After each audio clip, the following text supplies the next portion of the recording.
Sumainyo ang Panginoon. At sumaiyo rin.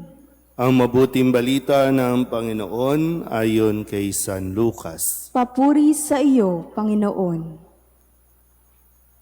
Noong panahong iyon, nagpatuloy si Jesus at ang kanyang mga alagad sa kanilang paglalakbay at pumasok sa isang nayon. Malugod siyang tinanggap ng isang babaeng nagngangalang Marta sa tahanan nito. Ang babaeng ito ay may isang kapatid na Maria ang pangalan. Naupo ito sa paanan ng Panginoon at nakinig sa kanyang itinuturo. Alalang-alala si Marta sapagkat kulang ang kanyang katawan sa paghahanda. Kaya't lumapit siya kay Jesus at ang wika, Panginoon, sabihan nga po ninyo sa kapatid kong tulungan naman ako. Ngunit sinagot siya ng Panginoon, Marta, Marta, naliligalig ka at abalang-abala sa maraming bagay. Ngunit isa lamang ang talagang kailangan. Pinili ni Maria ang lalong mabuti at ito'y hindi aalisin sa kanya. Ang mabuting balita ng Panginoon. Pinupuri ka namin, Panginoong Hesukristo. Isang magandang umaga po sa inyong lahat.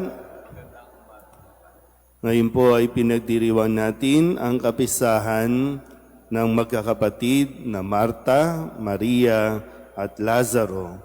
Originally, sa liturhiya natin, ito ay kapisahan ni Santa Marta.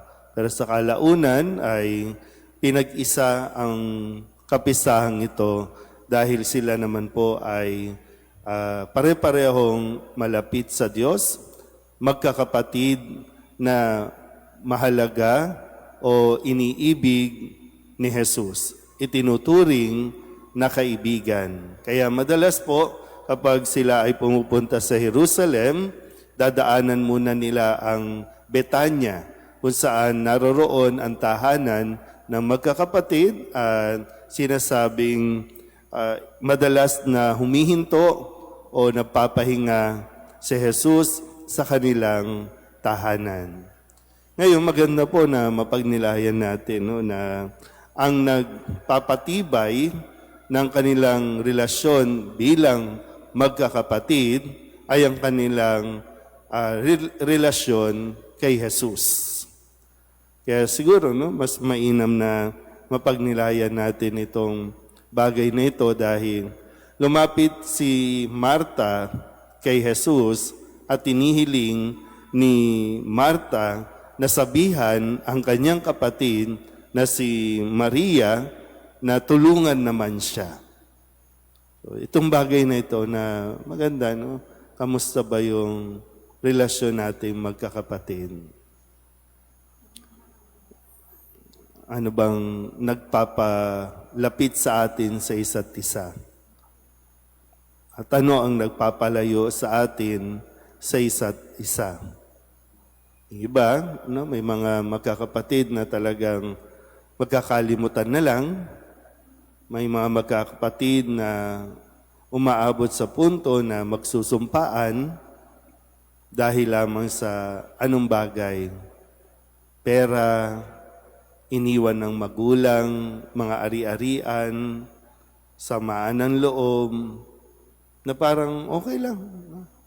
May mga kapatid na pabigat, may mga kapatid na talagang matigas ang ulo. At bakit nangyayari? Dahil wala si Kristo sa tahanan. Wala si Kristo sa bahay. Lalo tigit, wala si Kristo sa bawat isa.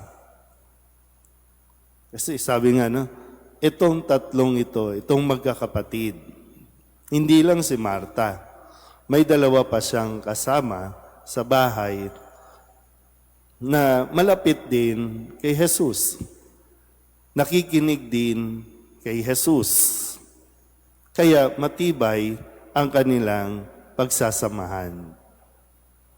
So kung katulad ni Marta, kung lalapit tayo kay Jesus, ano ang sasabihin natin kay Jesus? Ano ang para bang iuutos natin kay Jesus na gawin ni Jesus? Ano ang idinadasal natin kay Jesus? Na parang, sabihan mo nga yung kapatid ko. So ano yung issue? Ano yung gusto mong sabihin?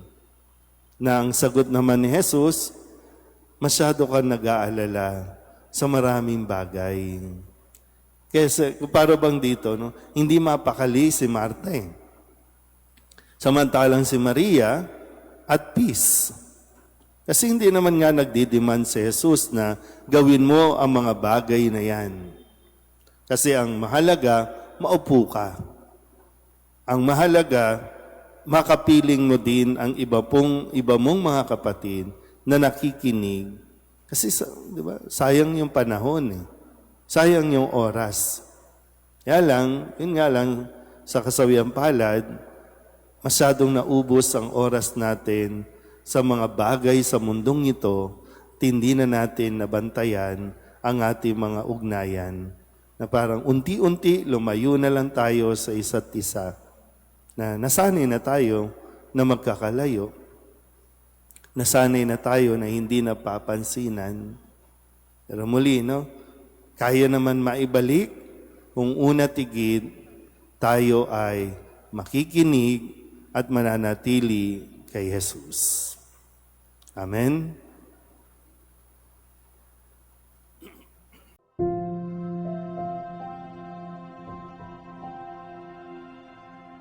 Thank you.